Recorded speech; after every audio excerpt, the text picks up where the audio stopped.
Maaga pa lamang ay nakahanda na ang mga gamit ni Enzo na dadalhin niya sa probinsya. Kung saan siya pansamantalang maninirahan upang makahanap ng babaeng magmamahal sa kanya ng totoo. Sa kabila ng hindi kaaya-aya niyang itsura at forma. Tutuloy ka pa ba talaga, anak? Kailangan mo pa ba talagang gawin to? Marami namang babae dyan na nagkakandara pa sa'yo. Bakit kailangan mo pa maghanap sa probinsya pa? Opo, tutuloy ako, Mami. Gusto nila ako dahil gwapo at mayaman ako. Pero kung pangit at mahirap ako, magugustuhan ba nila ako? Di ba hindi naman? Ang gusto ko yung babaeng mamahalin ako kahit pangit ang nakikita niya sa palabas na anyo ko. What do you mean, son? Magpapanggap kang pangit sa probinsya? Exactly. Doon ko makikita kung may babae pa nga ba na kaya magmahal kahit pangit ang lalaki magtatapat sa kanya ng pag-ibig. Tumatanda na ako, Mami. 32 years old na ako pero hindi pa rin ako nakakahanap ng babaeng mamahalin ko ng totoo at mamahalin ako ng totoo. Ayoko mahalin ako ng babae dahil sa gwapo kong muka at sa pera na mayroon ako. Ikaw ang bahala, anak. Nandito lang naman ako lagi na nakasuporta sa lahat ng gusto mo. Tama ka. Karamihan sa mga babae ngayon, ang hanap ay gwapo, mayaman at maraming kotse. Pero paano ka naman magpapapangit? Si Dr. Claro nang bahala sa akin. Nag-usap na kami about this. Babaguhin lamang niya ang ilong ko at lalagyan ako ng hair extension upang humaba ang buhok ko. At pakakapalin niya ng sobrang kilay ko. May papahid din sa katawan ko upang magkulay kayong manggiya ko. Kailan ka naman babalik dito, anak? Kapag nahanap ko na ang babaeng mamahalin ako ng totoo sa kabila ng pangit kong itsura. Sige, good luck na lang sa'yo, anak. Thank you, Mami. Sabay halik niya sa pisngi nito at sandaling niyakap. Pagkatapos ay nagpahatid na siya sa kanyang driver kay Dr. Claro, kung saan malapit ito sa probinsya na target niyang puntahan. Sa Bulacan nga niya gustong manirahan at makahanap ng babaeng makakasama habang buhay. Kakaiba man ang pamamaraan na gagawin niya, pero para sa kanya ito ang mas mabuti. Pagdating niya sa klinik ni Dr. Claro, ay nagbago ang kanyang isip. Hindi na pala siya magpaparhinoplasty o ang pagbabago ng hugis ng kanyang ilong. Natakot siyang baka hindi na bumalik sa dating hugis ang kanyang ilong. Nagpa-hair extension na lamang ito at nagpakapal ng kilay at nagpaitim ng balat. Mr. Villegas, bakit ang gwapo mo pa rin? Ha? Gwapo pa rin ba ang ganitong itsura, Doc? Tanong niya habang pinagmamasdan ang muka sa hawak na salamin. Para sa akin, gwapo pa rin. So, useless sa lahat ng to, Doc? May nagbago naman, pero maganda lalaki ka pa rin kahit anong gawin natin. Pakapalin mo pa kaya ang kilay ko?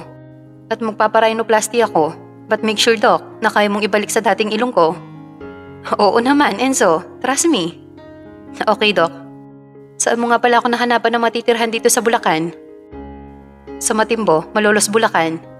Tugon nito kay Enzo. Sige, Doc. Dalhin mo na ako ngayon din. Pero ang sabi mo, magpaparhinoplasty ka pa. Hindi na pala. Okay na ang ganitong itsura para sa akin. Pangit na po ako sa paningin ko at magpapanggap din naman akong mahirap eh. Okay, Mr. Villegas, kung yan ang gusto mo. Salamat pala sa itinulong mo, ha? Heto po ang bayad ko. Saad nito habang inaabot ang tseke na naglalaman ng 100,000. Hindi na, Enzo. Kaibigan ko na mayapa mong ama. Kaya hindi mo kailangang bayaran ng pera ang pagtulong ko sa'yo. Hangad ko na magtagumpay ka sa mga plano mo at makahanap ko ng mapapangasawa. Tsaka hindi ka magsisisi, marami magagandang dalaga roon. Hindi importante sa akin kung maganda siya. Basta maging mabait lang siya sa akin at matanggap niya ang itsura at katayuan ko bilang mahirap, ay handa ko siyang pakasalan at baguhin ang buhay niya. Ikaw lang talagang kilala kong bilyonaryo na gumagawa ng ganitong plano. O siya, ihahatid na kita sa magiging apartment mo. Salamat po. Tugon ni Enzo at magkasabay na lumabas ng klinik. Inihatid naman siya nito sa nasabing lugar kung saan titira si Enzo at magpapanggap na mahirap. Pagkababa pa lamang ng sasakyan ay napakarami nang nakatingin sa kanila. Ipinakilala siya ni Dr. Enrico Claro sa may-ari ng apartment bilang malayong kamag-anak. May iwan na kita rito, Enzo. Kaya mo ba talaga? Mahinang tanong nito. Tumawag ka lang sa akin kapag may kailangan ka. Yes po, ingat po. Pagkaalis naman ni Dr. Claro ay agad na naglapitan ang mga magiging kapitbahay niya. Oh, May naligaw na ermitanyo rito. Pangaasar ng isang lalaki sa kanya habang may hawak pa itong alak. Umayos ka nga, Tonyo. Kakalipat lang ng tao, binabastos mo. Asus, kontrabida na naman na matandang to. Makaalis na nga. Dapat lang. Hay, iho, ako nga pala si Luisita. Pero tawagin mo na lang ako Nanay Sita. Yun kasi ang tawag sa akin ng mga tao rito eh. Tsaka huwag kang matakot kay Tonyo ha. Ganyan lang yan, pero mabait yan. Naku, ang sabihin mo, Nanay Sita, mabait kapag may maiaabot kang pambili ng alak. Kita't mo nga't kahapon palasing yan? Saad ng isang binata na hindi nalalayo sa edad ni Enzo. Ako nga po pala si Emil. Sabay lahad niya ng kamay sa mga ito. Sige na, Nanay Sita, ikaw nang tumanggap sa kamay niya. Marumi ang kamay ko dahil hindi pa ako tapos mag-ayos nitong mga halaman ni Nanay. Ako nga pala si Julius. Tinanguan naman ito ni Enzo. Si Luisita na nga ang tumanggap sa palad ni Enzo. Kapag may kailangan ka, huwag kang mahihiyang magtanong ha? Opo, salamat po. Nay, nakikipagdaldakan ka na naman dyan. Yung dahon ng saging, akin na po. Sino ba kasi yung Hindi na ituloy ng dalaga ang kanyang sasabihin na makita si Enzo. May bagong tenant pala. Nga pala, Emil, bunsong anak ko, si Hana. Hi, Hana. Nahihiyang pagbati ni Enzo mula sa dalaga. Ako si Emil. Hello. Nice to meet you. Tsaka ito nagpakawala ng matamis na ngiti sa kanya. Mukhang nahanap ko na kaagad siya. Wika ni Enzo sa sarili. Sige, maiwan ka na muna namin at aasikasuhin pa namin ang paninda namin ng mga suman at bibingka. Saad ni Sita kay Enzo, nakagad naman tinanguan ng binata. Magpahinga ka na rin, mukhang malayo pa ang binyahe mo eh. Opo, taga Maynila po ko eh. O sige, bukas na lang tayo magkwentuhan ulit. Asus, si Nanay, kwentuhan na naman daw. Pasensya ka na Emil ha, dito sa nanay ko. Sadya machika lang talaga to. Ayos lang, yun nga ang gusto ko eh. Sabi mo lang yan, mananawa ka rin sa kadaldalan ng nanay ko. Ikaw naman anak, sisiraan mo pa yata ako rito sa bago nating kapitbahay. Hays, halika na nga sa loob nang masimulan na natin ang mga paninda natin. Sabay hatak ni Hana sa kanyang ina papasok sa inuupahang bahay ng mga ito. Mainit sa loob ng apartment, lalo na't isang bintana lang ang mayroon dito. Taginit pa naman ngayon. Agad niyang hinubad ang kanyang damit dahil hindi na niya kinakaya ang init sa loob ng bahay. Kahit nakatapat siya sa electric fan ay naiinitan pa rin ito. Kakayanin ko ba to? Wala pag isang oras na nag-i-stay ako rito, pero parang nang susuko ang katawan ko. Wika nito sa sarili at kinuha ang tuwalya mula sa kanyang maleta. Maliligo na nga lang siya upang maibsan ang init na nararamdaman. Mas lalo kasi nakatagdag sa init ang ipinahid nito upang magkulay kayo manggi ang kanyang balat. Kinagabihan ay may kumatok sa kanyang pintuan kaya naman agad niyang itinago sa ilalim ng unan ang kanyang touchscreen na cellphone at nagtungo sa pintuan upang buksan ito. Natulala naman siya na makita si Hana dito. Hay, bakit? Utal na tanong niya sa dalaga. Kumain ka na raw ba? Baka gusto mong sumalo sa amin ni Nanay. Pwede? Ay, hindi siguro. Joke lang. Oo naman. Aayain ba kita kung hindi pwede? Tara. Agad naman siyang sumunod sa dalaga. Magkadikit lang naman ang inuupahan nila kaya naman agad din siyang nakapasok. Nay, heto na po si Emil. Halika, kain na tayo. Napansin kasi namin na hindi ka lumalabas mula kanina. Kaya alam namin na wala ka pang pagkain. Uupo ka na, kakain na tayo. Salamat po. Salamat po talaga sa inyo. Ang bait niyo po. Saad ni Enzo at humila ito ng silya upang makaupo. Inilapag naman ni Sita ang kanin sa mesa at naupo na rin silang mag-ina. Taga saan ka nga pala ulit, iho? Makati po. Mabilis na tugon ni Enzo. Makati. Ani ni Sita habang tumatangu-tangu ito. Tsaka niya inabot ang kanin kay Enzo upang makapaglagay na ito ng kanin sa plato. Teka, kumakain ka ba ng gulay at pritong galunggong? Tanong ni Hana. Hindi ka agad nakasagot si Enzo dahil hindi pa talaga siya nakakain ng ganoong pagkain. Naku, sabi ko na't hindi ka kumakain ng gulay eh. Wala ba sa Maynila ang kalabasa at sitaw? Ang tawag dyan ay ginataang kalabasa at sitaw na may sahog na kaunting karne ng baboy. Ginataan? Yung may coconut milk? Tanong ni Enzo. Aba, sosyal. English pa yun ha? Coconut milk nga. Masarap yan. Tikman mo. Kumuha naman si Enzo at inilagay sa kanyang kanin at agad na tinikman ito. Wow, perfect. Napakasarap. Pagpuri niya sa ulam. Siyempre, luto ko yan eh. Tugon ni Hana at sumubo na rin ito ng pagkain. Mas masarap yan kung magkakamay ka. Magaling ka pala magluto ng ulam? Siyempre, ako pa ba? Dati rin ako nagtrabaho sa karinderya kaya marami akong alam na iluto. Nakakatuwa naman kasi hindi lahat marunong magluto. Tsaka ginaya niya ang mag-ina na nagkakamay kaya kahit hirap man ito ay ginawa pa rin niya. Nagulat pa siya na makita si Hana na ipinatong nito ang isang paa sa silya at parang lalaki kung kumain. Kain ka lang ng kain, Emil. Huwag kang mahiya. Saad muli ni Hana at nilagyan pa siya ng pritong galunggong. Yan ang partner ng gulay, pritong galunggong. Salamat, Hana. Tugon niya. Sa buong buhay niya ay ngayon pa lamang siya kakain ng galunggong. Kailan niyo nga pala ititinda ang mga suman? Bukas ng umaga. May pwesto kami malapit sa simbahan. Nagtitinda din kami ni nanay sa hapon hanggang gabi. Ngayon lang hindi kasi nagpahinga kami. Ganun ba? Mabenta naman ba? Minsan, oo. Minsan hindi. Minsan tama. Minsan mali. Ay, napakanta pa ako. Minsan mabenta pero kadalasan matumal. Pero ayos lang yun. Okay. Siya nga pala, Naisita. Nasaan po palang ibang anak mo? Yung panganay ko na si Harvey, may pamilya na. 2 ng anak nun. At yung pangalawa naman na si Hera, nag-asawa na rin nung nakaraang buwan lang. Kaya naman kami na lang ni Hana ang magkasama rito sa bahay. Hindi ka nag-aaral, Hana? Hindi na, nag-stop ako eh. Hindi ako nakatapos ng first year college. Kasi may kailangan huminto sa aming 2 ni Ate Hera. Dahil nga sa hirap ang buhay. Pinauna ko na mag-aral si ate, pero nag-asawa naman kaagad. Kaya heto, naghihirap pa rin kami ni nanay. Pero may balak ka pang bumalik sa pag-aaral?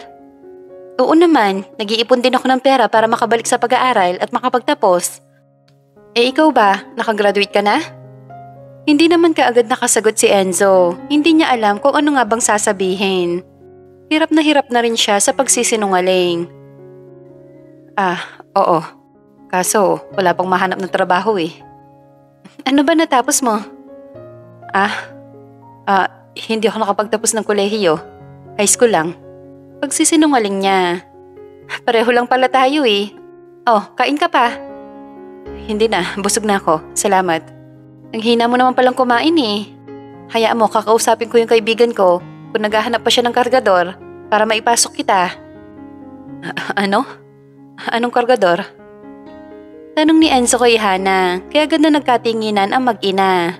Teka nga, saan planeta ka ba galing at ang dami mong hindi alam? Ngayon ko lang kasi narinig yon.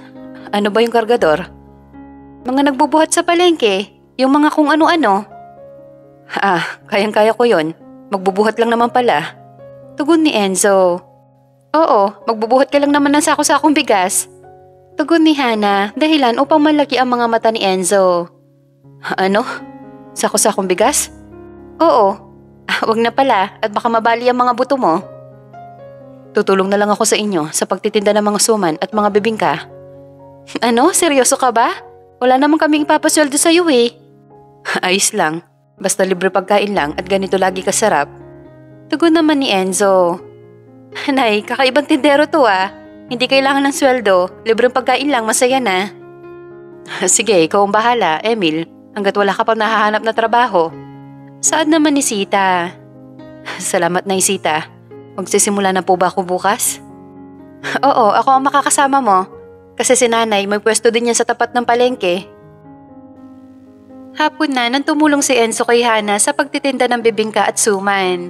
Hindi kasi ito nagising ng madaling araw. Lalo na't hindi ito sanay na gumising ng ganoong oras. Kakarating pa lamang nila ay dagsana ang bumibili sa kanila, kaya naman tuwang-tuwa si Hana. Nagulat naman ang katabi nilang nagtitinda sapagkat ang haba ng pila sa tapat ng pwesto ni Hana. Hindi malaman ng dalawa kung sinong uunahin. Grabe, Emil, ngayon lang ako pinilahan ng ganito kahaba. Ikaw yata swerte ko eh. Saad ni Hana matapos nilang makaubos kaagad. Naglalakad naman sila ngayon patungo sa pwesto ni Sita. Kinilig naman si Enzo dahil sa sinabing yun ni Hana. Ang hindi alam ng dalaga ay ginamitan ito ng mahika ni Enzo.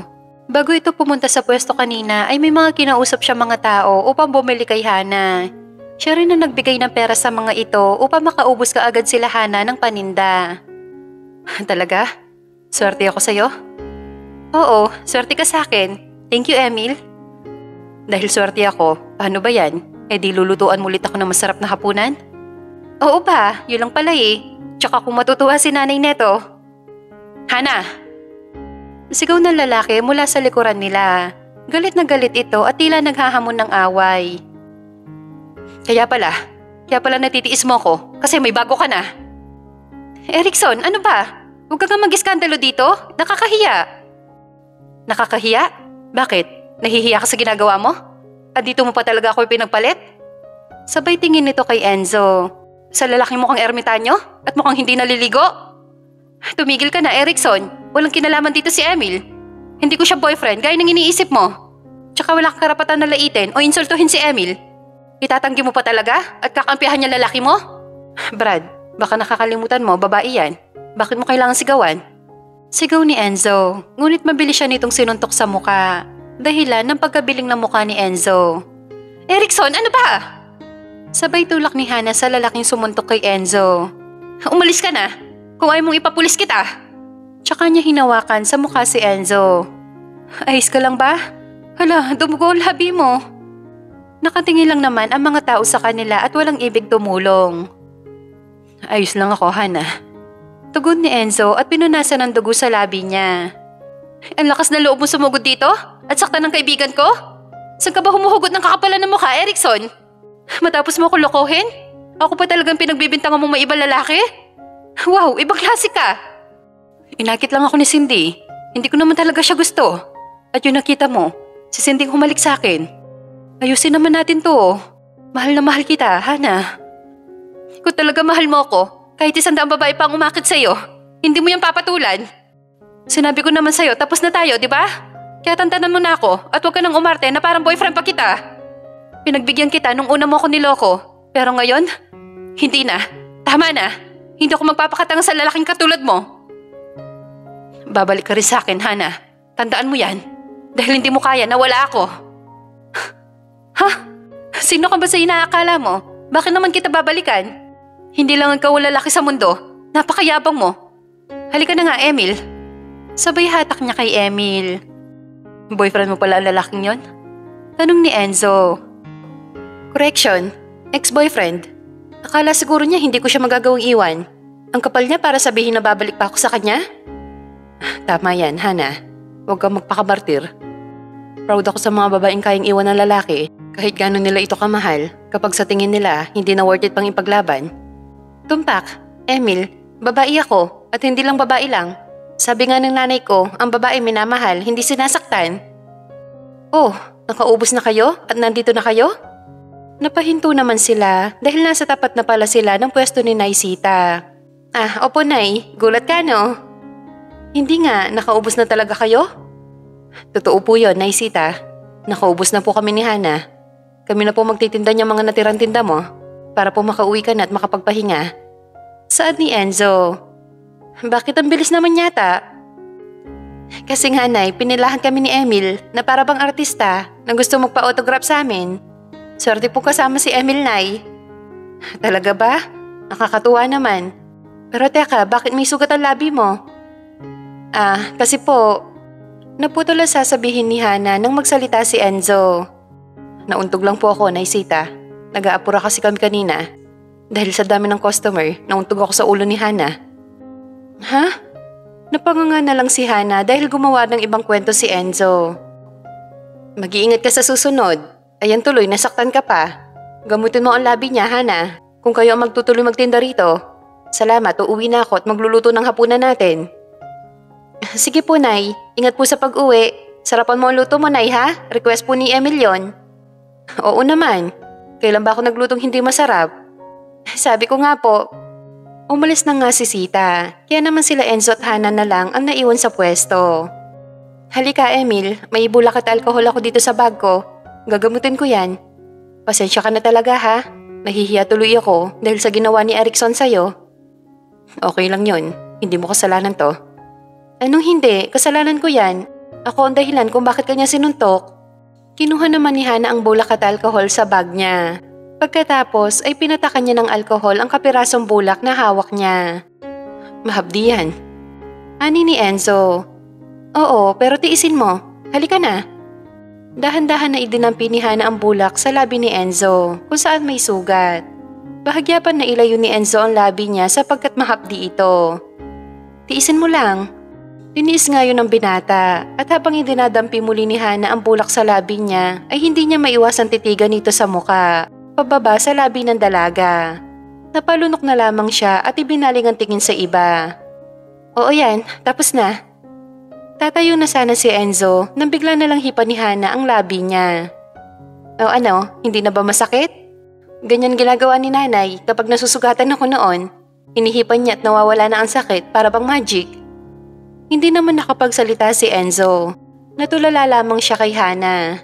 Nang may biglang bumili kaya naman nabaling ang atensyon nila dito. Alam mo, ang bait at ang sipag mo. Tsaka mapagmahal ka pang anak. Nakaka-proud ka. Asus, nang bola pa. Gusto mo lang makatikim ng suman eh. Sige na, bibigyan kita. Huwag lang itong bibingka ko, special kasi to. Hindi kita binobola, totoo yung sinasabi ko. Tsaka alam ko naman na special yung bibingka mo. Teka, parang nakakaberde ng utak ka. Natatawang saad muli ni Hana. Ha? Paano nakakaberde? Ikaw lang nag-iisip niyan. Tsaka hindi ko hihingi ng bibingka mo, babayaran ko. Biro lang, libre ko na sa'yo itong bibingka mamaya. Kapag may natira, naalala ko, bibingka nga pala ni nanay to. Nakaubos nga pala tayo. Grabe ang benta ng bibingka ko ngayon dahil may swerteng kagaya mo. Dahil sa araw-araw na magkasama sila Han at Enzo, ay mas lalong nahuhulog na ang loob ng binata sa dalaga. Dumadating pa sa puntong gusto na niyang aminin dito ang katotohanan tungkol sa pagkatao niya. Pero pilit niyang pinipigilan ng sarili dahil gusto niyang mapaibig din ito bilang Emil at hindi bilang Enzo. Okay na itong mga dahon ng saging, saan ko ilalagay?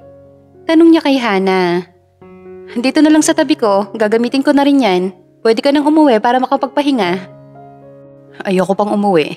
Dito na lang muna ako, tsaka maiinip lang din ako sa apartment eh. Sige, ikaw ang bahala. Uy, may bisita palang best friend ko. Nalingon naman ang dalawa sa kararating lang na dalaga. Oh, Grace, ikaw pala. Kailan ka pa nakauwi? Pasok ka. Siya nga pala, Emil. Si Grace, kaibigan ko. Hello, Emil? Sabay lahat nito ng kamay kay Emil. Kagad naman tinanggap yun ni Emil. Bagong boyfriend ka ba ni Hana? Agad naman nagkatinginan sina Enzo at Hana at sabay din bumaling ng tingin kay Grace. Uy, hindi magkaibigan lang kami ni Emil. Diyan lang siya sa kabila, 2 weeks pa lang siya dito. Ah, kaibigan? Okay. Kailan ka pa nakabalik? Kanina lang, holiday kasi ng 3 days, kaya naman naisipan kong umuwi. Tsaka miss na kita, Bes. Sayang lang, nag-stop ka, di sana pareho na tayong second year college ngayon at magkasama sa dorm. Babalik din ako sa pag-aaral. Kailangan ko lang makaipon ng pang-tuition fee. Kung kinakailangan ko mag-part-time job, gagawin ko para makapagtapos lang at makatulong kay nanay. Kaso, imbis na malaking maitabi ko sa araw-araw, kailangan kong bumili ng maintenance ni nanay para sa high blood niya. Ang hirap ng buhay, no?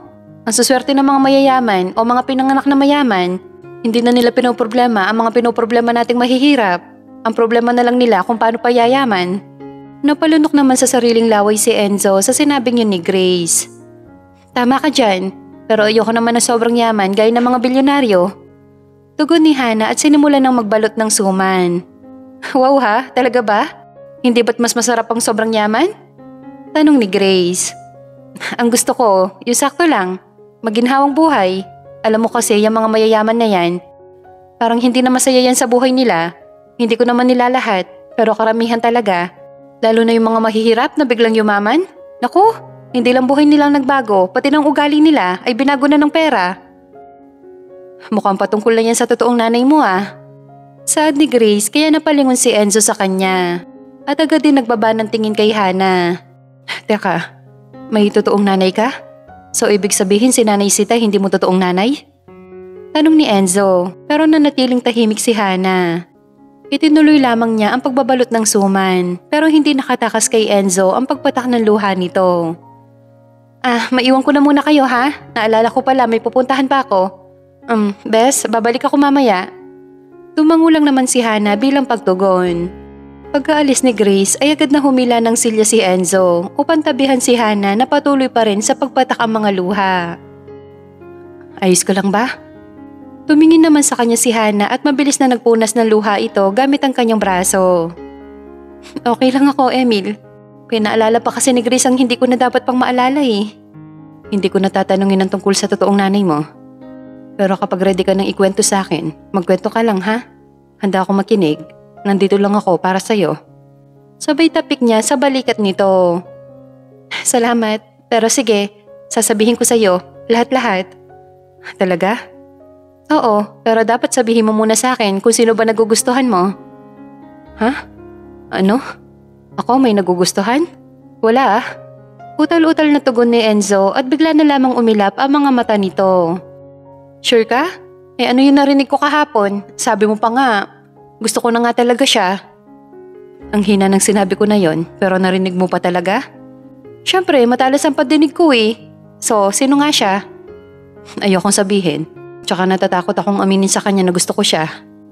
Pero bakit naman? Sa tingin mo, may magkakagusto sa kagaya ko? Ang pangit ko kaya?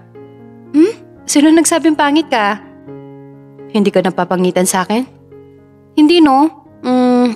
Medyo baduy ka lang pumorma, pero gwapo ka. Wag na wag mong sasabihin na pangit ka at mas lalong wag na wag mong idadaw ng sarili mo. Tandaan mo, daig na mabait at mapagmahal ang lalaking gwapo lang. Kaya kung may napupusuan ka, aminin mo na sa kanya. Sige ka, baka maunahan ka pa ng iba. Nahihiya pa rin akong umamin sa kanya.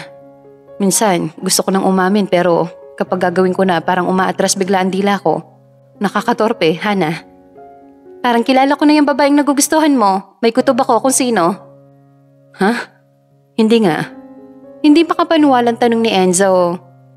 Oo, palagay ko, yung katabi natin ng pwesto, yung nagtitinda ng buko juice, lumpiang gulay at turon, yung kasi laki ng papaya ang hinaharap. Bigla namang natawa si Enzo at bahagya pa niya na itulak si Hana. Uray, grabe siya oh. Mapanakit kapag kinikilig. Tama nga ako no, si Blessing nga no. Ay, kaibigan ko humahanga sa babaeng pinagpala sa dibdib. Bagay na bagay sa kanyang pangalan niya. Hindi ko gusto si Blessing no? Ikaw lang nag-iisip niyan, iba ang gusto ko. Talaga? Sino? Kung hindi talaga siya, sino ang babaeng napupusuan mo? Huwag mo na nga akong pilitin na sabihin sa'yo, baka magsisi ka lang kapag nalaman mo. Bakit naman ako magsisisi? Naku, lalo tuloy ako nagkikurious niyan. Siguro, yung asawa ni Ma'am Berting no? Hoy, grabe ka ah, bakit naman ako magkakagusto sa mayroon ng asawa? Doble ng edad sa edad ko. Gulat na gulat? Nagbibiro lang naman ako. Sige na, sabihin mo na sa akin kung sino. Hindi ko naman ipagkakalat eh, magaling ako magtago ng sikreto. Talaga bang gusto mong malaman? Oo nga, kaya sabihin mo na kung sino. Promise, secret lang natin to. Tugon ni Hana habang nakataas ang kanang kamay. Ikaw, Hana, ikaw ang gusto ko. Napaawang ang mga labi at natulala si Hana nang marinig yun mula kay Enzo. Ano? Joke ba to? Sabay baba niya ng kamay niya. Hindi ako nagbibiro. I like you, Hana. Unang pagkikita pa lang natin, nakuha mo na ang atensyon at puso ko. Pero hindi ko masabi sa'yo sa takot na iwasan mo ako kapag nalaman mo ang totoo. Sorry, Emil ha. Alam mo naman, nakakahiwalay lang namin ni Erickson at wala muna sa isip ko ang mga ganitong bagay. Alam ko, at hindi ko hinihiling na magustuhan mo rin ako. Dahil alam ko malabong mangyari yan. Sa ngayon, medyo gumaan ang pakiramdam ko dahil nasabi ko na sa'yo ang totoo. Kahit na pakiramdam ni Enzo ay binasted siya ni Hana, ay hindi pa rin niya ito nagawang iwasan at ganoon din naman si Hana sa kanya. Wala naman nagbago sa pakikitungo niya sa dalaga, kahit hindi siya nito magawang magustuhan pabalik. Uy Bes, magpapaalam na ako sa'yo ha. Mamaya na ang balik ko sa dorm. Ingat ka. Saad ni Grace matapos dumaan nito sa pwesto nila Hana. Ikaw mag-iingat. Ay, mali pala ako. Mag-ingat pala sila sa'yo. Oo naman. Emil, ano Facebook account mo? Para naman kapag hindi ako nire-replyan nitong best friend ko na feeling famous, na feeling gold, ikaw na lang i-chat ko. Ha? Wala akong Facebook account eh. Tugon ni Enzo, kaya naman nagkatinginan sina Hana at Grace. Aba, ikaw lang yata ang kilala ko na binata pero walang Facebook. Taga Mars ka ba? Tanong ni Grace sabay tawa nito ng mahina. Niloloko mo pa si Emil, malamang may Facebook yan, baka ayaw lang sabihin sa atin. Alam mo yung si Emil masyadong mahiwaga yan. Saad ni Hana. Umilap naman ang mga mata ni Enzo. Mukhang mahihirapan siyang itago ng matagal ang sekreto niya. Sige na nga, kung ayaw mo, edi sige, phone number mo na lang. Wala akong cellphone eh. Napakamot naman bigla sa batok si Grace. Ibang klase ka, Emil, sinaunang tao ka ba?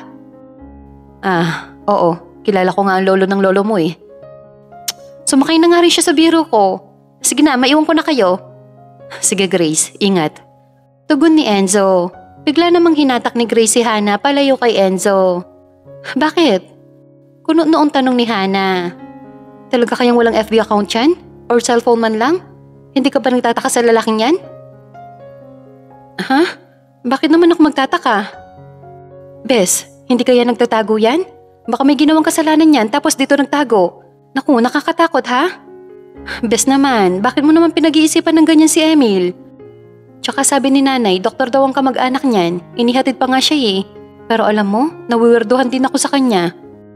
Oh, kita mo na? Naku Bes, mag-imbestiga ka. Baka talaga may tinatakasan yan. Wala naman siguro. Magaan ang loob namin ni nanay sa kanya. Ramdam namin na mabuti siyang tao. Minsan nagtataka lang ako kasi para siyang anak mayaman, na ewan. Maraming mga pagkain na hindi niya alam. Tapos kahapon lang, may bumili dito na Amerikano, English ng English. Kinakausap ako. Yung iba naintindihan ko, pero karamihan hindi. Kaya naman tumatango na lang ako at sumasagot ng yes. Pero biglang nagsalita si Emil, Bes. Nag-usap sila. Napanganga ako sa galing niya mag-English. Tapos maya-maya tumatawan na silang dalawa. Hindi ko tuloy alam, baka binibenta na ako. Malakas talaga kutob ko dyan. Parang may something, Bes. Basta mag-imbestiga ka. Babae tayo at alam mo pag kinutuban tayo ay tama. Oo na, sige na. Aalamin ko kung may tinatago nga ba si Emil. Baka kasi tumatakas siya sa batas, Bes. Grabe, alam kong hindi yan. Kaya huwag mo na siyang pagdudahan o pag-isipan pa ng masama. Mabuting tao si Emil. At alam mo ba, parang nagkakagusto na ako sa kanya. Pero kailangan ko ma-confirm kung totoo ba ang nararamdaman ko. Baka kasi nagkakamali lang ako eh. Tsaka umamin na rin siya sa akin na gusto niya ako. Pero sinabi ko sa kanya na hindi pa ako handa sa ganung bagay. Pero totoo naman at ayokong umasa siya. Ayun, lumabas din ang totoo. Kaya puro depensa ka sa kanya kasi gusto mo na siya. Pero wala namang masama kung magustuhan mo siya. Kaso alamin mo muna ang buong pagkatao niya. Mahirap magsisi sa huli, Bes. Lalo na kapag lumalim na ang pagtingin mo sa kanya. Hindi mo siya lubusang kilala, Hana. Napatulala naman si Hana at napaisip sa sinabing yun ng kaibigan. Sige na, alis na ako. Sabay tapik niya sa braso ni Hana. Kumaway pa siya kay Enzo at kumaway din ito pabalik sa kanya. Nang makaalis si Grace ay bumalik na si Hana sa tabi ni Enzo. Emil, ready na akong ikwento sa'yo ang tungkol sa nanay ko. Talaga? Sige, makikinig ako. Pero sana, pagkatapos ko magkwento about sa kanya, ikaw naman na magkwento kung sino ka ba talaga. Sige. Putol na tugon ni Enzo. Sabi sa akin ni Nanay Sita, 2 taon pa lamang daw ako nang iwan ako sa kanya ng totoong nanay ko. Kapatid ni Nanay Sita ang totoong nanay ko. Kaya naman pamangkin ako ni Nanay Sita. Nag-abroad daw ang nanay ko eh, at sa kanya ako iniwan at nangako na magpapadala monthly para sa mga pangangailangan ko. At para kay Nanay Sita na rin. 1 taon naman daw na natiling nagpapadala ang nanay ko. Hanggang sa bigla na lang daw itong natigil sa pagpapadala. Tinawagan daw siya ni nanay pero hindi raw ito sumasagot. 3 buwan daw ang nakalipas bago siya nakatanggap ng text message mula sa nanay ko na nag-asawa na raw siya doon. Pinoy din at mayaman at sinabi bahala na raw si Nanay Sita sa akin. Isipin mo yon, Emil, ha? Mayaman pa lang na pangasawa niya ron. Pero ni hindi man lang niya ako kinuha. Mas pinili niya ang bago niyang asawa kaysa sa akin na anak niya. Kaya ganun na lamang ang sama ng loob ko sa kanya. Tapos nung high school na ako, chinat niya ako. Ang sabi niya kukuhanin na niya ako. Pero wag ko raw sasabihin sa asawa niya na mag-ina kami. Pag-aaralin niya ako roon hanggang sa makapagtapos ako ng pag-aaral.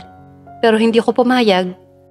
Mas lalo lang ako maaawa sa sarili ko kapag tumira ako sa poder nila ng asawa niya. Hindi sasabihin na mag-ina kami? Ibig sabihin hindi niya sinabi na may anak siya? Na may anak siyang pinabayaan sa Pilipinas? Hindi ko kaya ng ganon, Emil. Mas gusto ko na lang na makasama si Nanay Sita dahil siya nag-alaga sa akin mula nang maliit ako at mas nanay pa ang turing ko sa kanya. Nakakalungkot naman pala, Hana. Pero pwede ko bang malaman kung nasaan ang totoong tatay mo at ang asawa ni Nanay Sita? Ang totoong tatay ko at ang asawa ni Nanay Sita ay sabay na namatay. Pareho silang bumbero at natrap daw ang mga ito sa building habang inaapulan nila ang malaking sunog. Pinagbubuntis pa lang daw ako noon ng nanay ko. Tugon ni Hana habang nangingilid na ang mga luha sa mga mata nito at ibig nang pumatak. Paano mo kinaya ang mga ganito? Napakahirap ng mga pinagdaanan mo. Tanong ni Enzo. Hindi ko na nakita ang tatay ko at hindi ko na maalala ang pinagsamahan namin ng totoong nanay ko. Sa pagmamahal nila Nanay Sita ako namulat, kaya hindi ako nahirapan na masyado kahit wala akong kinikilalang ama. Pinusog nila ako ng pagmamahal na hindi ko naranasan sa nanay ko. Paano kung bumalik siya at bawiin ka niya? Sasama ka ba? Kung noon hindi ako sumama, ngayon pa kaya? Hindi ko iiwan ng taon nag-alaga at nang mahal sa akin ng 17 taon. Pero napatawad mo na ba siya? Oo, kahit hindi siya humihingi ng tawad sa akin, pinapatawad ko na siya. Pero kung papipiliin ako, kung siya o si Nanay Sita, si Nanay Sita pa rin ang pipiliin ko. Naglalakad na sila pa uwi ng apartment nang maalala ni Hana na mayroon nga pala siyang itatanong kay Enzo. Ngunit hindi na niya ito nagawa kanina dahil masyado na silang naging abala sa pagtitinda. Uy, Emil, akala mo talaga nakalimutan ko na ha?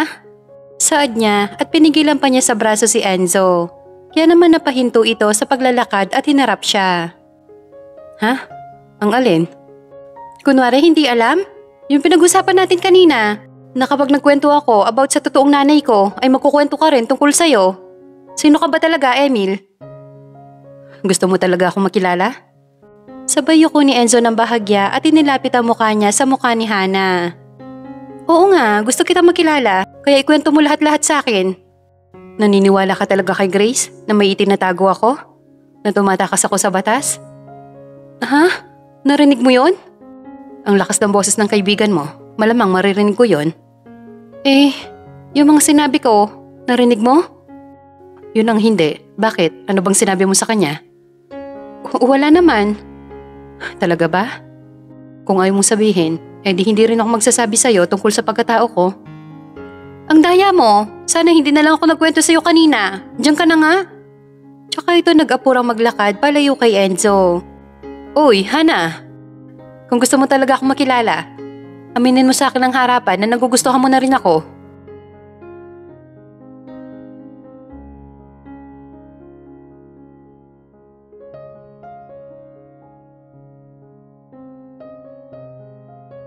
Bakit ka naman maiinis? Kung sa tingin mo nagugustuhan mo na rin ako, bakit kailangan mong itago at pigilan? Alam mo naman na umpisa pa lamang, gusto na kita. Ewan ko ba kung bakit sobrang bilis. Natatakot na ulit ako magmahal, Emil. Natatakot na ako sumugal ulit tapos matatalo na naman. Hindi ko hayaan na matalo ka ulit. Hayaan mo naman akong patunayan ko sa'yo na mahal kita. Huling tanong, Hana. Gusto mo na rin ba ako? Kahit na ganito ang itsura ko? Hindi gwapo, maitim, at isa pa walang pera. Hindi mahalaga sa akin ang palabas na anyo mo. Ang mahalaga sa akin, eto. Sabay turo niya sa dibdib ni Enzo. Sa lahat, ito ang pinaka-importante. Ang kabutihan ng puso na bihirang tignan ng babae dahil bumaba silang sila sa muka. Kapag gwapo, naiilab sila kaagad. Nung una, yun din ang tinignan ko. Kaya naman nahulog ako kay Erickson. Maling-mali ako ron. Anong ibig sabihin nito? Gusto mo na rin talaga ako? Ngumiti at tumango naman si Hana at naglakad na itong muli hanggang sa makarating na ito sa kanto kung saan papunta na yon sa apartment. Pumunta ka sa bahay mamaya, aaminin ko lahat-lahat. Sigaw ni Enzo habang tuwang-tuwa ito. Yes, sabi ko na Sabi ko na tama ang dinig ko kanina. Matutuwa si mami neto. Nahanap ko na kaagad ang babaeng pakakasalan ko. Pagdating niya sa apartment ay kaagad na siyang naligo at bumalik na ulit sa dati ang kulay ng kanyang balat. Sumilip pa siya sa labas para makatiyak kung wala bang tao. At nang masiguro niyang walang makakakita sa paglabas niya, ay nagmadali na siya lumabas at sumakay ng tricycle. Nagpahatid siya sa parlor upang ipatanggal ang kanyang hair extension. Nang matapos nga, ay kaagad din siyang bumalik sa apartment at nakita niya mula sa harap ng pinto niya si Hana habang kumakatok ito roon. Emil, nandiyan ka ba? Huy, tinatakasan mo na naman ako. Ayaw mo talaga magkwento kung sino ka talaga eh. Napakadaya mo. Hay. Pagbati ni Enzo kay Hana, kaya agad siya nilingon ng dalaga. Yes po? Diyan ba nakatira si Emil? Ah, opo, kamag-anak ka niya? Kapatid ka ba niya? Ikaw bang girlfriend ni Emil? Po?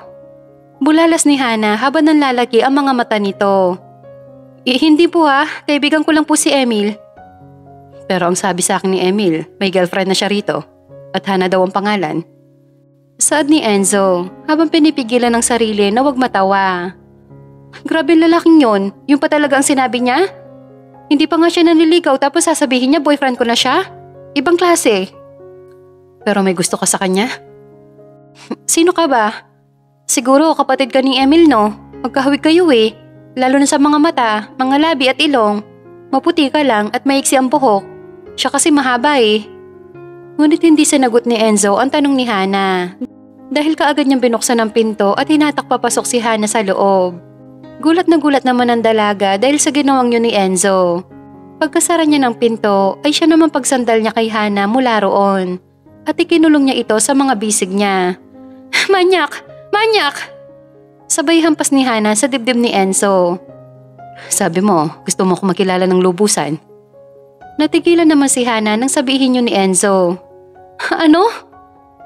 Hi Hana, my name is Enzo Villegas. Sabay lahat ng kamay niya sa harap ni Hana. Pero tinignan lamang yun ng dalaga at muling bumaling ng tingin sa mukha niya. Dahan-dahan naman niyang iniangat ang kamay niya at hinaplo sa mukha ni Enzo. Emil? Ikaw ba yan? Ako nga, Hana. Teka, paano ikaw si Emil? Pinagloloko mo ba ako? Hindi Emil ang tunay kong pangalan. Kagaya ng sabi ko sa'yo kanina, ako si Enzo Villegas. Hindi kita maintindihan. Kung gwapo ka naman pala at maputi, bakit kinakailangan mong baguhin ang itsura mo? Bakit kinailangan mo magpalit ng pangalan? Totoo ba ang sinasabi ni Grace? Na tumatakas ka sa batas? May pinagtataguan ka ba? Emil, ano ba? Sumagot ka. At nagumpisa na nga mangilid ang mga luha ni Hana. Wala akong pinagtataguan. Kaya ako nandito at nagbago ng itsura at pangalan ko. Ay dahil ano? Sigaw ni Hana. Niloko mo ko, niloko mo kaming lahat. Teka lang, makinig ka muna sa akin, Hana. Makinig? Para ano? Para lokohin mo na naman ako? Tama na, Emil or Enzo. At kahit ano pa talaga ang pangalan mo, ayoko na marinig ang mga kasinungalingan mo. Sorry, kung sa tingin nyo ay niloko ko kayo. Itsura at pangalan lang ang binago ko. Pero ang pinapakita kong pagmamahal sa inyo ni Nanay Sita, totoo lahat yon. Totoong mahal kita. Kinailangan kong baguhin ang itsura ko para malaman ko kung may babae pa bang magkakagusto sa akin kahit hindi ako gwapo na kahit wala akong pera. Pero sa kabila ng ganoong itsura, may nagkagusto pa rin sa akin. At ikaw yon, Hana. Planado ang lahat ng to. Kapag may nagkagusto sa akin at nanggustuhan ko rin, siya na ang pakakasalan ko. Napalunok naman si Hana at tuluyan ng pumatak ang mga luha nito sa kanyang mukha. Anong ibig mong sabihin? Naghahanap ka ng mapapangasawa? Oo, Hana. At ikaw ang gusto kong makasama habang buhay. Kung papayag ka na maging asawa ko. Ayoko, Enzo. Mukhang mayaman ka. At alam ko na ang kagaya nyo ay maliit lang ang tingin sa aming mga mahihirap. Ayoko magkaroon ng biyanan na tatapak-tapakan lamang ang pagkatao ko. Kakanood mo yan ng mga Korean novela eh. Hindi ganun si Mami. Napakabait nun at suportado siya sa ginagawa ko. Maniwala ka sana. Sabay luhod niya sa harap ni Hana. Miss Hana Lopez, will you be my girlfriend? Enzo, ano ba?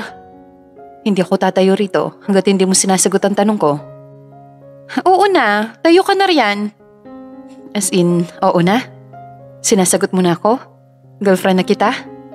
Ngumiti at tumango naman si Hana. Sa sobrang tuwa nga ni Enzo ay kaagad niyang niyakap si Hana at paulit-ulit na hinalikan ang noo nito, maging ang kamay. Hanggang sa tunguhin ng mga labi ni Enzo ang mga labi ni Hana. I love you, Hana. Bakit mo ko hinalikan kaagad? Ang bilis mo ha? Natatawang sambit ni Hana na maghiwalay ang mga labi nila ni Enzo. Girlfriend naman na kita, kaya hindi na bawal ang ginagawa kong paghalik sa mga labi mo. Alam ko, pero napakabilis mo. Ganun yata talaga kapag mahal mo yung babae. Naku, ang sabihin mo, pumapara-paraan ka lang. Hanggang ngayon, kinikilig ako. Ang lambot ng mga labi mo. At hindi ako makapaniwala na girlfriend na kita. Oo nga parang nagamitan mo yata ako ng mahika ha? Hindi mo pa nga ako nililigawan. Pero nagtanong ka na kaagad kung pwede mo ba akong maging girlfriend. Talaga bang ganun ang mayayaman? Kapag ginusto nila, makukuha nila agad? Ewan. Basta ako kasi ayoko na mag-aksaya ng panahon. Life is short, kaya naman susulitin ko ang bawat araw na nandito pa ako sa mundo. Yung tipong masaya lang, kasama ang babaeng mahal ko.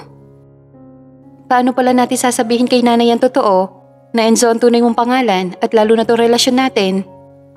Huwag ka mag-alala, alam na ni Nanay Sita ang totoo. Sinabi ko na sa kanya bago ako umamin na gusto kita. Ha? Alam na ni Nanay? Grabe siya talaga na una nakaalam ng totoo? Oo naman, siya rin na nagsabi sa akin na huwag kitang sukuan. Ang una kong inamin sa kanya yung about sa feelings ko sa'yo. At nung sinabi niya na boto naman siya sa akin, kasi alam niya na mabuting tao ko, doon ko na ipinagtapat sa kanya kung sino ba talaga ako. Hindi nagalit sa akin si Nanay Sita. Hinayaan niya ako mag-explain. At pagkatapos ko sabihin sa kanya ang lahat, nagsorry ako sa kanya at niyakap niya ako. Akala ko nga magagalit siya sa akin, pero hindi. Mabait talaga si Nanay. Sana ganun din ang totoong nanay ko, no? Kahit na hindi ko siya nakasama habang lumalaki ako, mahal ko pa rin siya. Sana lang mahal niya rin ako. Pero mukhang hindi Malay mo naman, may dahilan ng nanay mo kung bakit niya nagawang ilihim ka sa bago niyang asawa. Hindi ko alam, Enzo. Ang alam ko lang, pinabayaan niya ako at ikinakahiya. Hindi na nakapagsalita si Enzo, kaya naman niyakap na lamang niya ang kasintahan at banayad na hinahaplos ang likuran nito. Makalipas ang 2 araw ay pinapunta na ni Enzo ang kanyang driver upang masundo na sila nito. Isasama nga niya sila Hana at Sita upang maipakilala sa mami niya.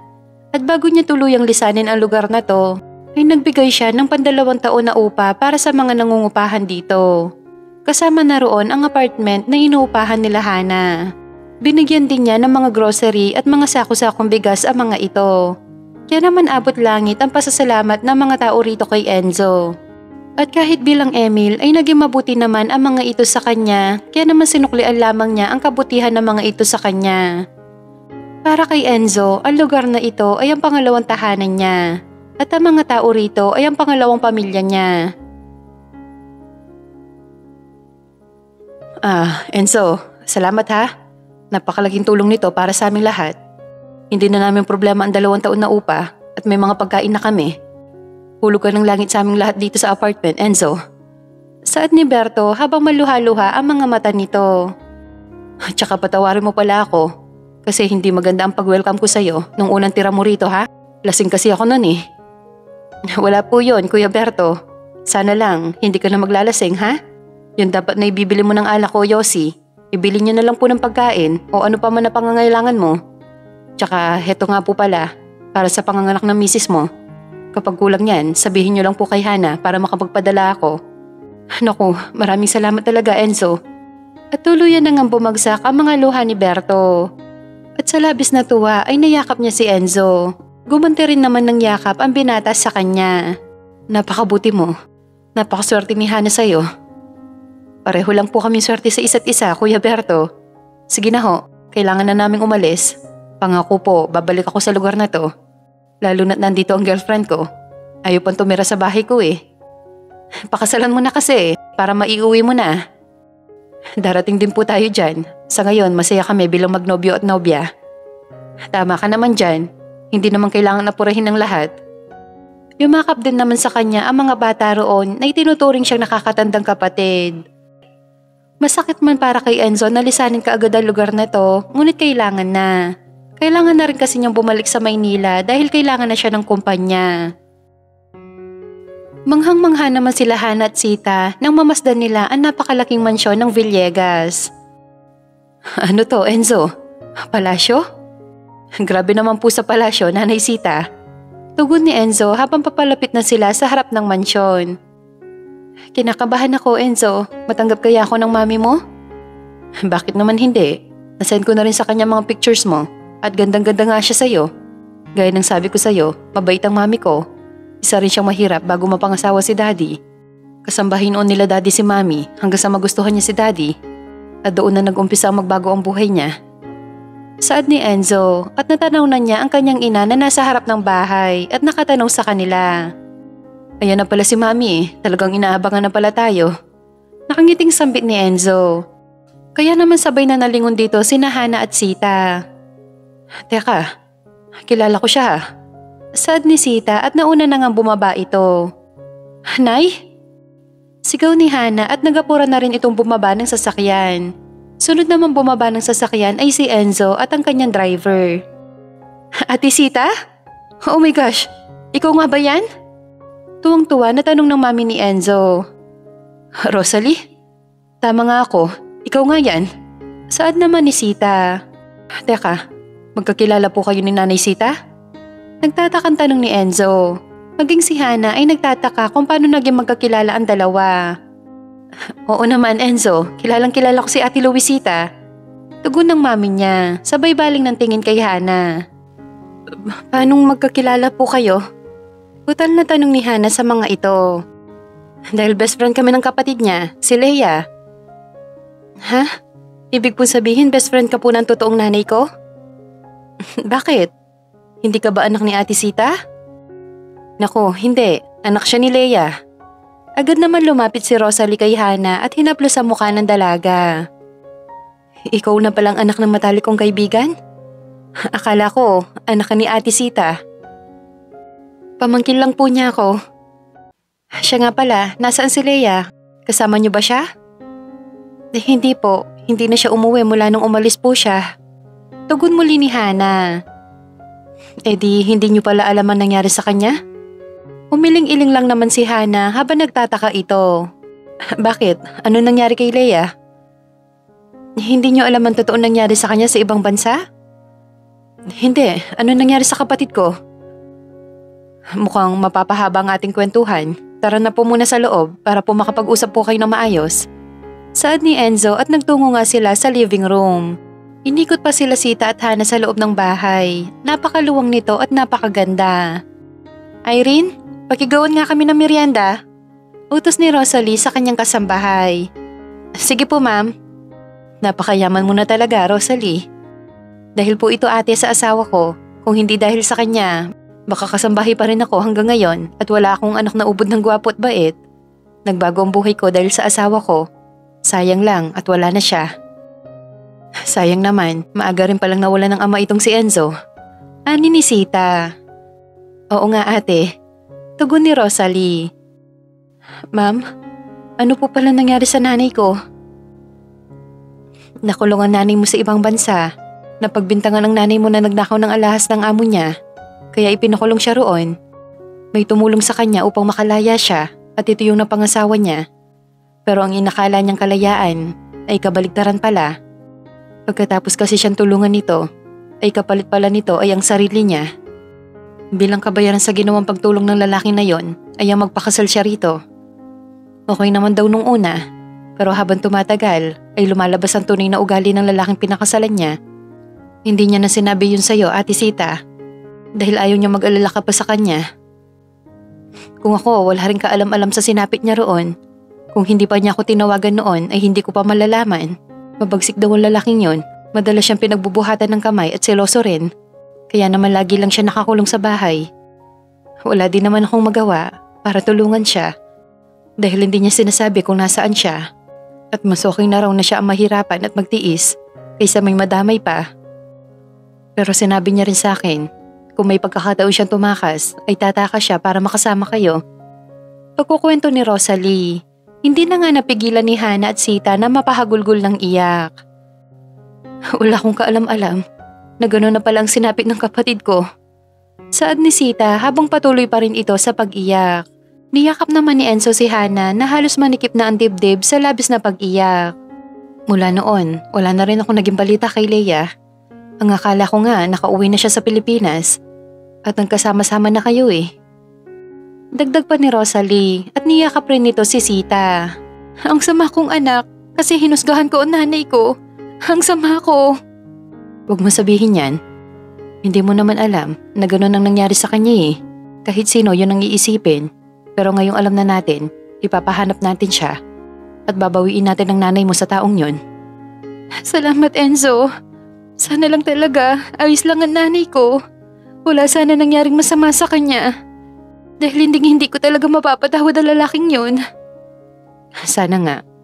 Gagawin ko ang lahat para maipahanap ang nanay mo. Kahit hindi natin alam kung saan ba magsisimula. What if hanapin natin ang social media account niya?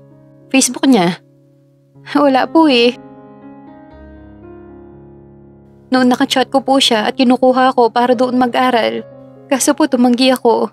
Dahil lang sabi niya, huwag ko sasabihin sa asawa niya na mag-ina kami. Nasaktan po ako ron, kaya po hindi ako pumahayag. Tapos nung hinahanap ko na po ang mga accounts niya, wala na. Maaring inutos yun ng asawa niya, o di kayo nagpalit na siya ng pangalan sa ibang bansa. Pwede yun. Kung ganun po, paano tayo mag-uumpisang hanapin ng nanay ko? Marami akong kakilala na pwede makatulong sa atin sa paghahanap sa nanay mo. Huwag ka mawala ng pag-asa. Mahanap din natin siya. Sana nga Enzo, sana nga. Sad ni Hana habang unti-unti na itong kumakalma. Dahil nangako si Enzo kila Hana at Sita na ipapahanap nito si Leia ay tinupad niya yon. Kahit hindi niya alam kung saan ba siya magsisimulang maghanap. Marami siyang kinausap na maaaring makatulong sa kanya. Ngunit maging ang mga ito ay hindi alam kung saan nga ba matatagpuan ngayon ang kinaroroonan ni Leia. Kung buhay pa nga ba ito at nasa ibang bansa o patay na ito. Nasakit na ang ulo ni Enzo habang nag-iisip ito ng susunod pang hakbang sa paghahanap sa nanay ni Hana. Habang nakapikit ay hawak nito ang magkabilaang sentido at dahan-dahang minamasahe at pinapaikot-ikot nito ang kanyang swivel chair. At hindi na niya narinig ang pagbukas ng pinto ng kanyang opisina. Masakit ba ang ulo ng boyfriend ko? Agad niyang iminulat ang mga mata at nakita niyang nasa harapan ng desk niya si Hana. Sweetie, you're here. Oo naman, lumuwas ako para makita at makasama ka. Agad na tumayo si Enzo mula sa kanyang swivel chair at lumipat sa tabi ni Hana at walang kaabog-abog na siniil nito ng halikan dalaga. Namiss kita ng sobra, sweetie. Ako rin, kaya nga ako nandito eh. Pagkasabing yun ni Hana ay muling inangkin ni Enzo ang mga labi niya. Binuhat pa niya ito at ipinaupo sa lamesa habang lalong tumitindi ang pag-angkin niya sa mga labi ni Hana. Kapwa sila nakapikit habang pinagsasaluhan ang mga labi ng isa't isa.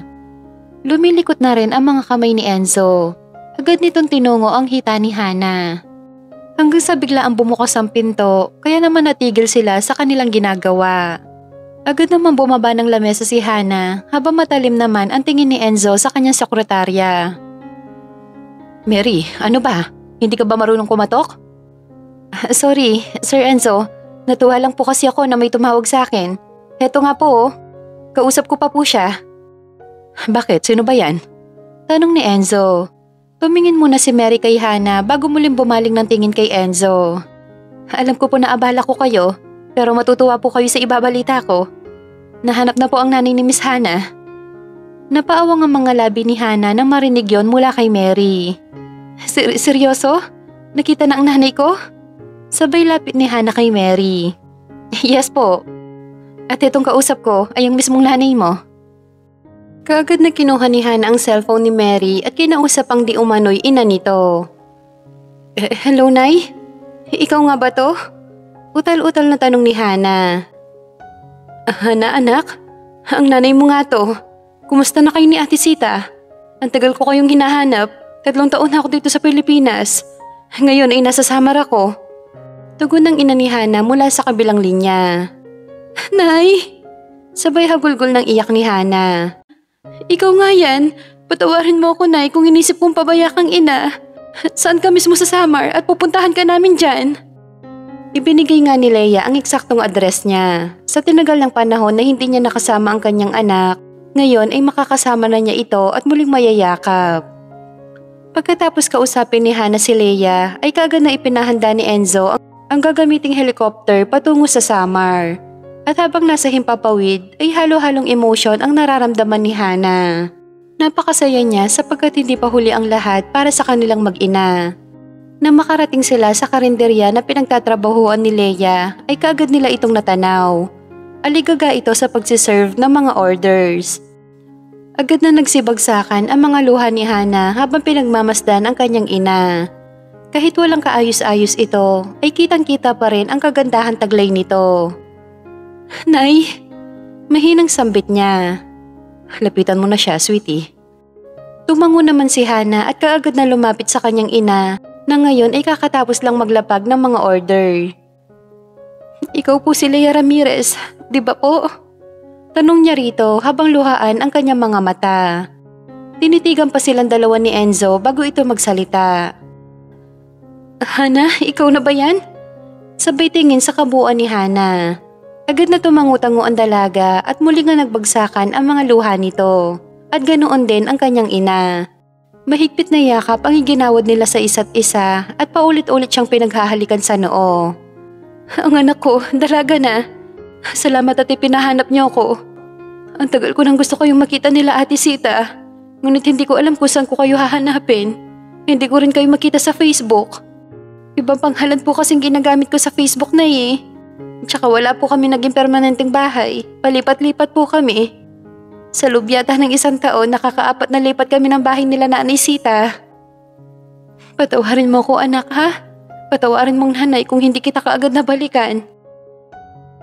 Wala po kayong dapat nahihingi ng tawad sa akin. Alam ko na po ang lahat. Alam ko na po ang mga nangyari sa iyo sa ibang bansa. Kung gaano po kahirap ang tiniis mo roon, lalo na sa asawa mo. Nasaan na nga po pala lalaking yon? Wala na siya anak. 3 taon na siyang patay. Kaya naman nakalaya na ako sa kanya. Sinadya kong hindi sabihin upang hindi na kayo mag-alala pa sa akin. Walang araw na hindi kita naisip anak. Para akong mababaliw ng mga panahon yon. Pero nilakas ang loob ko. At umasa na balang araw ay magkakasama tayong muli. At eto na nga, anak, natupad na. Pinunasan naman ni Hana ang sariling luha at siya rin ang nagpunas ng mga luha ng kanyang ina. Hindi na po tayo magkakahiwalay, Nay. Siya nga po pala, si Enzo, boyfriend ko po. Anak po siya ng best friend mo na si Tita Rosalie. Anak ka ni Sally? Yes po, Tita. Nice to meet you po. Para po kayong pinagbiyak na bunga, magkamukha po kayo ni Hana. Salamat, Iho. Hindi ko akalain na ang anak pa pala ng matahalik kong kaibigan ang magiging manugang ko balang araw. Kaya nga po eh. Nakangitin tugon ni Enzo. Sama ka na sa amin, Nay. Umuwi na po tayo. Oo anak, sasama na ako sa inyo para magkasama-sama na tayo. Nagpaalam na nga si Leia sa kanyang mga amo at agad naman siyang pinayagan ng mga ito. Sigurado po ako na matutuwa si Nanay Sita kapag nakita ka niya. Miss na miss ka na po nun eh. Ako rin, miss na miss ko na si ate. Pagbalik nga nila ng Maynila ay dumiretso na sila sa Bulacan. Walang kamalay-malay si Sita na makikita na niya ang kanyang kapatid na 17 taon niyang hindi nakita. Hindi na ngayon nagtitinda si Sita ng suman at bibingka dahil pinahinto na ito ni Enzo. Malalim na ang gabi nang makarating sila ng Bulacan. Mahimbing na rin natutulog si Sita. Agad naman tumabi si Leia sa kanyang ate Sita at agad na niyakap ito. Dahilan ng pagkagising ng matanda. Leia, ikaw nga ba yan? Hindi ba ako nananaginip? Tanong ni Sita kay Leia tsaka siya bumaling ng tingin kina Hana at Enzo. Nay, hindi po. Si Nanay Leia po talaga yan. Kaagad na bumangon si Sita at mahigpit na niyakap ang kanyang kapatid. Napahagulgol pa nga ito ng iyak. Ang kapatid ko, sabi ko na't buhay ka eh. Enzo, maraming salamat talaga ha.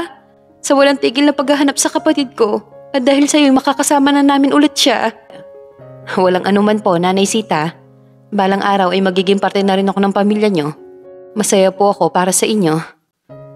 Enzo, pwede ba kitang mayakap? Tanong ni Leia na kaagad naman tinanguhan ng binata. Aba, sali kami na Nanay Sita dyan. Group hug. Masayang-masaya nga sila habang magkakayakap at punong-puno ng pagmamahalan. Hindi pa rin ako makapaniwala na magkakasama na ulit tayo. Para ako nananaginip. At kung panaginip man to, ay ayoko na munang magising. Natutuwang sambit ni Sita. Totoo po to, Nay. Walang sino man po ang nananaginip, isa man sa atin tatlo. Totoong kasama at kayakam na natin si Nanay. Makalipas ang 4 na taon, masayang pinagmamasdan ni Enzo ang kanyang asawa habang ang himping pa rin ng tulog nito. Paulit-ulit na niya itong hinahalikan sa labi, ngunit hindi pa rin ito nagigising. Masyado ko yatang napagod ang asawa ko kagabi at hanggang ngayon ay tulog pa rin. Sambit niya nang biglang imulat ni Hana ang kanyang mga mata. Yun ang akala mo. Hinayaan lamang kitang pagsawaan ng mga labi ko bago ko gumising at bumangon. So, sa tingin mo, pagsasawaan ko talaga ang mga labi mo? Kahit paulit-ulit ko pang halikan yan, hindi ko yan pagsasawaan. Uwe, talaga ba? Sabi mo lang yan dahil 6 na buwan pa lamang tayong kasal. Kapag nakakita ka ng magandang dalaga, sure ako hindi mo na ako hahalikan pa. Anong tingin mo sa akin? Mambababae? Bakit ko naman gagawin yan? Ang tanong ko na lang kung magagawa ko pang tumingin o tumikim ng iba. Sinasabi mo lang yan kasi wala pa. Kahit sinong sexy at maganda pang ihahin mo sa akin, hindi ko yan papatulan. Dahil para sa akin, si Mrs. Hana Villegas lamang ang nag-iisang pinakamaganda sa buong mundo. We, ang OA naman? OA pala ha? Sabay kiliti ni Enzo sa hita ni Hana. Alam na alam niyang malakas ang kiliti ng kanyang asawa sa parting yon. Tama na! Tama na! Tuwang-tuwang sambit ni Hana. Dahil hindi talaga siya tatantanan ni Enzo. Mag-promise ka muna sa akin na hindi mo na ulit ako paghihinalaan na magagawa kong mambababae. At gusto ko malambig ang pagkakasabi mo. Opo, sweetie. Hindi na po. Dahil alam ko mahal na mahal mo ko. Aray, ayoko na. Tama na kasi. Agad namang inihinto ni Enzo ang pagkikiliti sa kanya. Graduating ka na at soon magiging doktora ka na. I'm so proud of you, my wife. Thank you, sweetie. Dahil ito sa'yo, hindi ko naman magagawa ang lahat ng to kung hindi dahil sa'yo eh. At hindi ako magsasawang magpapasalamat sa'yo. Wala yon, sweetie. Deserve mo lahat ng to and I will do everything for you. For your shake and for your happiness. Kagaya ng ipinangako ko sa'yo nung araw ng kasal natin. Nandito lang ako lagi para sa'yo. Ganyan kita kamahal. At lagi ako nakasuporta sa lahat ng gusto mong gawin. Hinawakan naman ni Hana ang magkabilaang pisngi niya at siniil ito ng halik. Dahil sa ginawang yun ni Hana ay muli nag-init ang katawan ni Enzo. Gusto na namang angkinin ni Enzo ang katawan ng asawa. Nang bigla na lamang inilihis ni Hana ang kanyang mga labi sa nag-aalab na paghalik sa kanya ng kanyang asawa. Agad itong bumaba mula sa kama at patakbong dumiretso sa banyo. Naduduwal kasi ito at pagkapasok nga niya sa loob ay kaagad itong sumuka. Nag-alala namang sumunod si Enzo sa kanya at hinagod-hagod ang likod niya. Nadadalas na yata yan, sweetie. Magpa-check up ka na kaya, baka may acid reflux ka na. Nagpunas naman ang bibig si Hana at humarap kay Enzo. Acid reflux talaga? Baka buntis na ako, sweetie. Tsaka isa pa, 1 buwan na akong hindi dinadatnan. Kaya pala madalas din akong mahilo at inaantok. Akala ko nga dahil lang sa pagod dahil sa OJT ko eh. Ibig sabihin, ganyan pala ang sintomas kapag buntis? Oo, sweetie, ganito nga. Kasi ganito rin ang naramdaman noon ng asawa ni Kuya Harry eh. Lumiwanag nga bigla ang mukha ni Enzo nang marinig yon mula kay Hana. So, ibig mo sabihin, buntis ka? Magkakabibi na tayo? Hindi pa mong kumpirmado pero ang saya-saya ko na. Sabay yakap niya na mahigpit sa asawa. Napakagandang balita nito. Magiging mami at daddy na tayo. Ang saya-saya ko. Kailangan ko muna magpa-check up para ma-confirm natin. At hanggat hindi pa natin nakukumpirmang buntis nga ako, huwag na muna nating sabihin sa 3 nanay natin. Oo naman, sasabihin lang natin sa kanila kapag sigurado na tayo. Sure ako matutuwa ang mga yon. Sigurado yan, sweetie. Tugon ni Hana, tsaka nagmugmug na ito. Ngayon ka na magpapa-check up, sasamahan kita. Pero paano ang meeting mo ngayon? Ipapakancel ko na lang yan kay Mary at ipapa-reschedule. Kailangan kitang masamahan para sabay nating malaman na buntis ka talaga. Pero ano man ang magresulta, huwag ka sana masasaktan ha? Kasi baka mag-negative, bigla kang malungkot. Siyempre malulungkot ako kapag hindi ka buntis. Pero hindi ako mawawalan ng pag-asa kasi malaya naman tayo mag-try ng mag-try. Tama ka dyan, asawa ko. Nakangiting sambit ni Hana. Nagtungo nga sila sa klinik kung saan magpapacheck up si Hana. At laking tuwa nga nila na lumabas ang resulta ng pregnancy test. Positive ito at nangangahulugang buntis si Hana. Naiiyak nga si Enzo nang makumpirmang buntis nga ang kanyang asawa. Congrats, Mr. and Mrs. Villegas. Salamat, Doc. Tugon ni Enzo at kaagad na nakipagkamay rito ang mag-asawa. Nang makaalis sila ng klinik ay kaagad silang dumiretso sa mansyon para ibalita kila Rosalie, Sita at Leia ang napakagandang balita. Magkakasama silang tatlo sa mansyon, habang sila Enzo at Hana naman ay nakabukod din ng bahay. Marami ring rest house si Enzo sa iba't ibang lugar. Oh, nandito ang mag-asawa. Saad ni Sita nang makita nito sila Hana at Enzo na pababa ng sasakyan. Aba, ang mga anak natin naririto nga. Saad din ni Rosalie. Nang makababa nga ang mag-asawa ay kagad na yumakap ang mga ito sa tatlong ginang. Tara po sa loob at may maganda po kaming balita ni Hana. Ani ni Enzo habang nakaakbay ito sa kanyang mami at kay Sita. Nang marating nila ang living room ay doon na nila sinabi ang magandang balita. Mami, Nanay Sita, Nanay Leia, buntis po ako. Magkakaapo na po kayo. Masayang pagbabalita ni Hana sa mga ito. Sabay-sabay naman na napaawang ang kanilang mga labi at sa labis na tuwa ay naluha pa ang mga ito at sabay-sabay na yumakap kay Hana. Hindi nyo alam kung gaano kami kasaya mga anak, magkakaroon na rin ng mga bata dito. Opo mami, marami mga bata magtatakbuhan dito dahil gagawa kami ng maraming anak ni Hana. Grabe ka sweetie, maraming anak talaga? Akala mo talaga madaling mga anak no? Joke lang sweetie, okay na sa akin ng 5. Natawa na lamang silang lahat. Dumating nga rin sila Harry at Hera kasama ang mga asawa at mga anak ng mga ito. Kaya naman mas lalong umingay at sumaya ngayon sa mansyon. Sa ngayon nga ay dito na muna nag-stay sila Han at Enzo upang maalagaan siya ng tatlo habang siya ay nagbubuntis. Napaka-overprotective nga ng mga ito sa kanya. Nakabantay nga rin ang mga ito dahil kung minsan ay kinakain ni Hana ang mga binabawal sa kanya ng doktor. At bilang buntis ay pabago-bago ang mood ni Hana. Pero kaya naman siyang unawain ng mga ito lalo na't pinagdaanan din nila ito. Gayunpaman ay kinaya pa rin ni Hana na makagraduate ng kursong medisina. Napakaswerte nga niya dahil maraming nagmamahal at nag-aalaga sa kanya. At mayroon pa siyang asawa na sobrang maalaga at mapagmahal. Wala na talaga siyang mahihiling pa. At nang maisilang nga niya ang panganin nila ni Enzo ay pinangalanan nila itong Hazel. At taon-taon nga nagbubuntis si Hana dahil na rin sa kahiligan ni Enzo. Sa loob lamang ulit ng 3 taon ay 3 na ang kanilang anak. Isang babae na si Hazel at 2 lalaki na sila Elson at Enzo Jr. Isa nga sila sa maituturing na masayang pamilya. At isa na rin lisensyadong doktor si Hana at mas pinili nito na magtrabaho sa public hospital upang makatulong na rin sa mga kapuspalad. Para kay Hana ay mas masarap pa rin na maabot mo ang pangarap mo kahit may asawa ka pa na ubod ng yaman.